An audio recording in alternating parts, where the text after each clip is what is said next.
नमस्कार विद्यार्थी मित्रांनो, मी प्राध्यापक श्याम सुंदर माने आपलं स्वागत करतोय आपल्या हक्काच्या श्याम सुंदर माने इन्स्पायरिंग यू या यूट्यूब चॅनलवर। विद्यार्थी मित्रांनो, आतापर्यंत आपण इयत्ता 12वीच्या नवीन सिलेबसनुसार सर्व लेसन्स अपडेट करत आलो आहोत। तुम्ही आणखी पाहिले नसतील तर एकदा नक्की पहा। आपला हा शेवटचा लेसन अपडेटिंग चालू आहे, अपलोडिंग चालू आहे। त्यातला 1.8 ओएजिंग टुवर्ड्स एक्सलन्स हा अच्युत गोडबोले यांचा आत्मचरित्रात्मक जो धडा आहे तो आपण शिकतोय। आज आपण पेज नंबर 80 वरून पुढे जातोय। तुम्ही जर पार्ट 1 पाहिला नसेल तर या व्हिडिओच्या डिस्क्रिप्शन मध्ये मी तुम्हाला पार्ट 1 ची लिंक देतोय, नक्की चेक करा। चला, हा आहे पार्ट 2।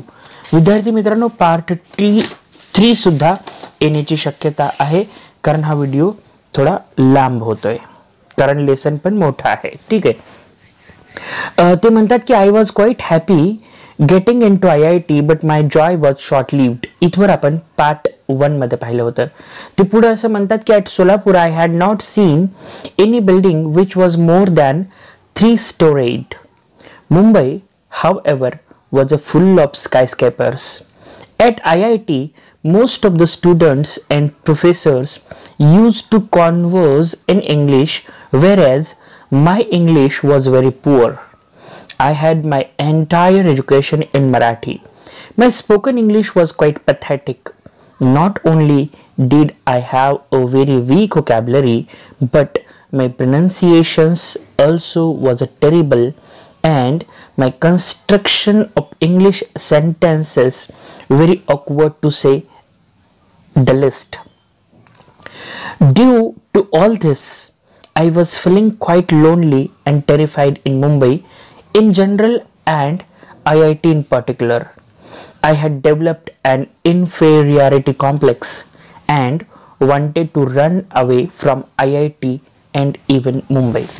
एक सोलापुरातून गेलेला विद्यार्थी IIT सारख्या एका प्रख्यात संस्थेमध्ये, पण सोलापूरमध्ये हार्डली 2-3 मजली इमारती पाहिलेला हे अच्युत गोडबोले जेव्हा मुंबईमध्ये अगदी गगनचुंबी इमारती पाहतात त्याला स्काय स्केपर्स हा शब्द प्रयोग केलाय।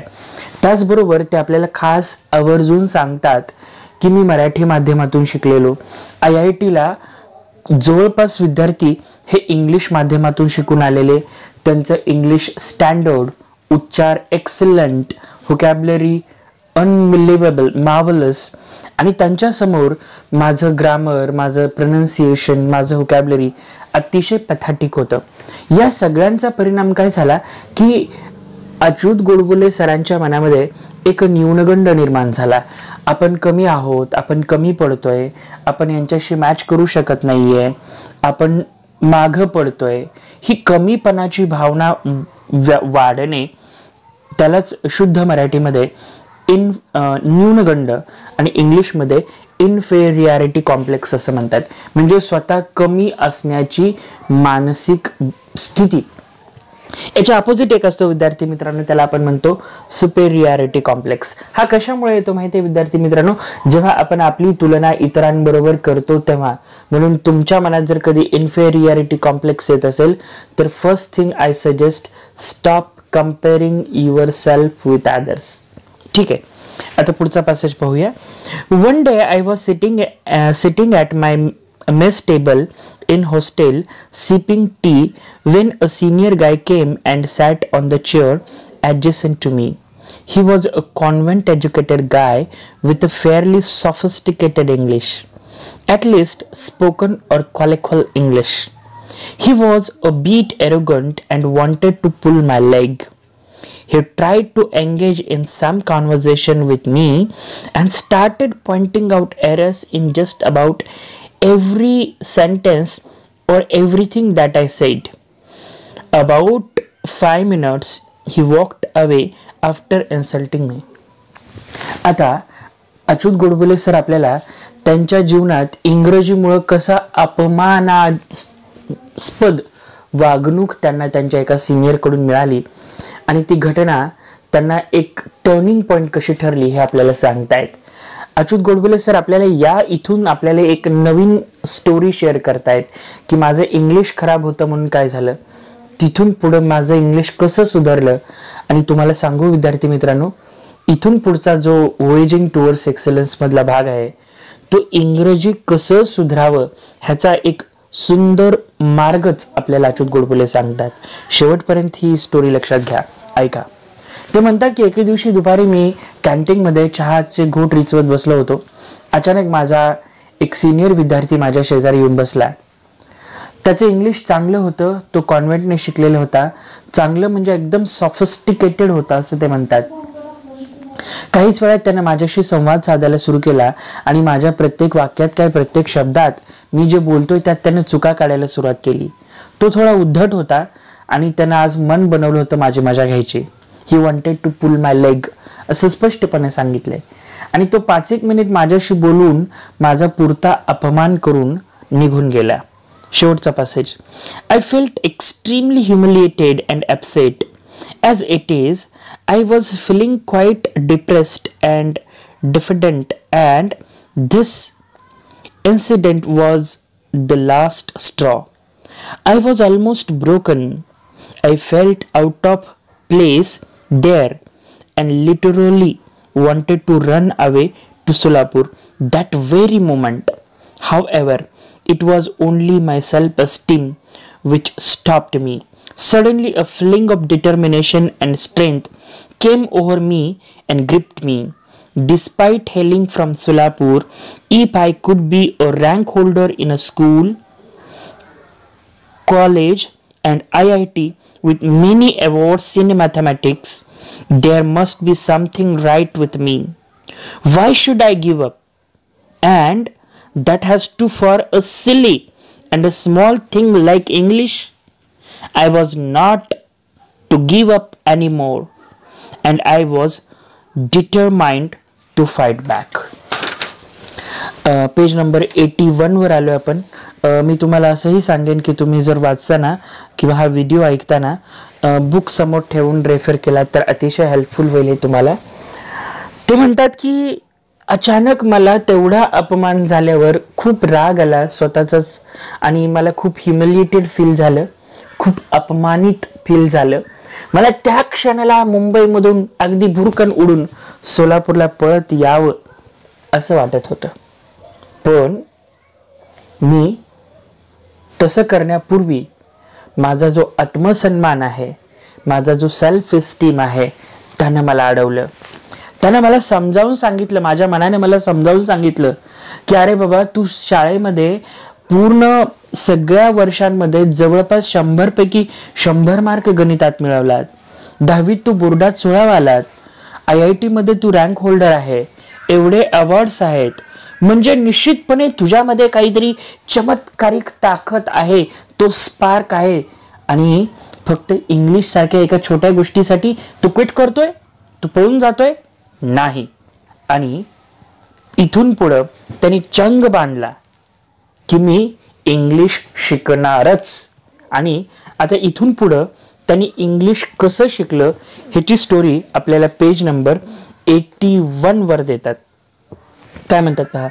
As I climbed the stairs of my hostel room, my plan was ready in my mind. Normally, most of us who are educated in vernacular languages such as Marathi think in Marathi before speaking in English, translate it in English, and then somehow try to speak out these translated English sentences in an extremely awkward fashion. आणि मग मी आत्मपरीक्षण करायला सुरू केलं. मी गेलो, हॉस्टेलच्या पायऱ्यावर चढलो. मग मी विचार करत होतो की माझ्यासारखे असे अनेक विद्यार्थी आहेत जे वर्नॅक्युलर लँग्वेज म्हणजे स्थानिक भाषेमध्ये शिक्षण घेतात, जसं मी मराठीत शिक्षण घेतलंय. होतं काय की आम्ही मराठीत शिकतो, मराठीत विचार करायला शिकतो, मराठीत केलेले विचार त्याला इंग्लिशमध्ये ट्रान्सलेट करतो आणि इंग्लिशमध्ये मराठीतून इंग्लिशमध्ये ट्रान्सलेट करून ते तोडकं मोडकं इंग्लिशमध्ये बोलण्याचा प्रयत्न करतो. आणि हिथंच आमची गोची होते. अगदी clear cut what is the problem of vernacular language students who try to learn English later on as a foreign language. त्यांनी अतिशय मार्मिकपणे हा पॉइंट आउट करून दिले की हाच प्रॉब्लेम होतो की तुम्ही मराठीत विचार करता, तो विचार तुम्ही ट्रान्सलेट करायचा प्रयत्न करता, जसंच्या तसं ट्रान्सलेट होत नाही, टाइम जातो आणि त्याच्यामुळे तुमची फ्लुएन्सी, प्रोनाउन्सिएशन, व्होकॅब्युलरी आणि स्पीड सगळंच गंडतं. असं त्यांना लक्षात आले. I decided that I would do nothing for this sort. I wanted to achieve excellence. This urge to excel in anything that you try to do has been with me since the childhood. Whether I would succeed in this or not, I always set my aims high. In this case too, I wanted to speak excellent, elegant and fluent English. ते म्हणतात की मी माझं ठरवलं होतं, मी असं काही करणार नव्हतो, मी छान इंग्लिश शिकणार होतो आणि मी बालपणापासूनच जिद्दी आहे आणि जी गोष्ट हातात घेईन ती तडीस नेणार आणि ती उत्कृष्टपणे करणार. अर्ज फॉर एक्सलन्स म्हणजे कोणतीही गोष्ट एकदम श्रेष्ठत्वाने करायची. माझी जी बालपणापासूनचा जो स्वभाव होता तो मला इथं कामी आला आणि मी इंग्लिश बोलायला शिकायचं ठरवलं होतं. ते पण कसं एक्सलंट, उत्कृष्ट, एलिगंट, सुंदर आणि फ्लुएंट, न अडखळता. आणि त्यांनी काय केलं पहा त्याच्यासाठी. The first thing I did was to start reading English newspapers and English novels. पहिली गोष्ट काय केली, तुम्हाला सुद्धा इंग्लिश शिकायचं असेल तर तुम्हाला सुद्धा हेच करावं लागेल. What? Start reading English newspaper and novels. दुसरं काय केलं, I studied etymology and phonetics and studied the roots of the words and how to pronounce them. इथे त्यांनी उच्चारशास्त्र, एटिमॉलॉजी, व्होकॅब्युलरी ह्या सगळ्या गोष्टी अगदी बेसिक पासून शिकायला सुरू केल्या. बेसिकली फोनेटिक्स खूप कमी लोक शिकतात, तर फोनेटिक्समुळेच खऱ्या अर्थाने आपला उच्चार जे असतात ते सुधारत असतात. ध्वनिशास्त्र आपण मराठीत त्याला म्हणू शकतो. I use to stand in front of the mirror and practice speaking, realising my mistake and correcting them myself all the time and improving day by day. ते म्हणतात मी शब्दसंग्रह वाढवला, आरशासमोर उभारून तासन तास बोलत होतो, स्वतःला सुधारत होतो, चुका दुरुस्त करत होतो आणि असं तासन तास सातत्यानं प्रॅक्टिस चालू होतं. हेच तुम्हाला सुद्धा करायचे विद्यार्थ्यांनो. If you really wanted to improve your English, I use to stand in front of mirror and practice my English for hours by hours, day by day I improved my English, असं ते म्हणतात. आता तुम्हाला खरं तर आरशासमोर उभा राहायची गरज नाही. आता तुम्ही मस्तपैकी तुमचं ऑडिओ रेकॉर्डर चालू करा मोबाईलचं किंवा व्हिडिओ रेकॉर्ड करा, ऐका, पहा, प्रॅक्टिस करा, एडिट करा, करेक्ट करा. ठीक आहे. It took about 9 to 10 months by which time I started feeling quite confident about speaking in English at length with anybody. My fear had vanished and I started feeling at home in my hostel. In my future career, out of 32 years in information technology field, I was the chief executive or managing director or head of software company with thousands of software engineers worldwide. During that period, I had to give several presentations or negotiate many contracts with the CEOs, directors or VPs. VPs म्हणजे vice presidents in the US, United States of America, or UK, United States of Kingdom, or Australia. I was absolutely at ease at that time. It is only due to the effort at IIT I could sign contract worth millions of dollars worldwide and also run large global software companies. ते म्हणतात की छोटीशी घटना English शिकायची, पण त्याने माझ्या जीवनात एवढा अमूलाग्र बदल घडवला. 8 ते 9 महिने लागले मला इंग्लिशवर कमांड मिळवायला, पण पुढे मी ऑस्ट्रेलिया, UK, USA, VP, कुठे व्हाईस प्रेसिडेंट होतो, कुठे चीफ एक्झिक्युटिव्ह ऑफिसर होतो, कुठे head of the software industry होतो. मला हजारो इंजिनियर्स समोर प्रेझेंटेशन्स द्यायला लागायचे, मीटिंग्स करायला लागायच्या, कॉन्ट्रॅक्ट्स करायला लागायचे, जगभर फिरता आलं. आणि या सगळ्यामध्ये या 8-9 महिन्यामध्ये घेतलेली जी मेहनत आहे, तो जो पाया होता, त्याने मला पुढं भविष्यात कधीही इंग्लिशची अडचण आली नाही. आता इथवर त्यांचा एक टप्पा आहे जीवनाचा.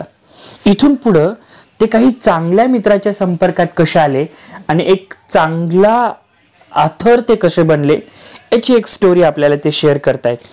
मला वाटतं की खरंच हा लेसन लॉंग होतोय, पण ही पद्धत तुम्हाला कशी वाटते सांगा, कारण इथं मी इंग्लिश कम्प्लीट रीड करतोय आणि मग ते मराठीत सुद्धा सांगतोय. मी श्याम सर, अच्युत गोडबोले सर सोलापुरातले आहेत. सो मला माहिती आहे की काही सोलापुरातले विद्यार्थी सुद्धा हा चॅनल पाहतायत. तर जे लोक सोलापूरचे आहेत प्लीज कमेंट करा. चला, मी श्याम सर आपला निरोप घेतोय. परत भेटूया पार्ट 3 मध्ये. Thank you, bye.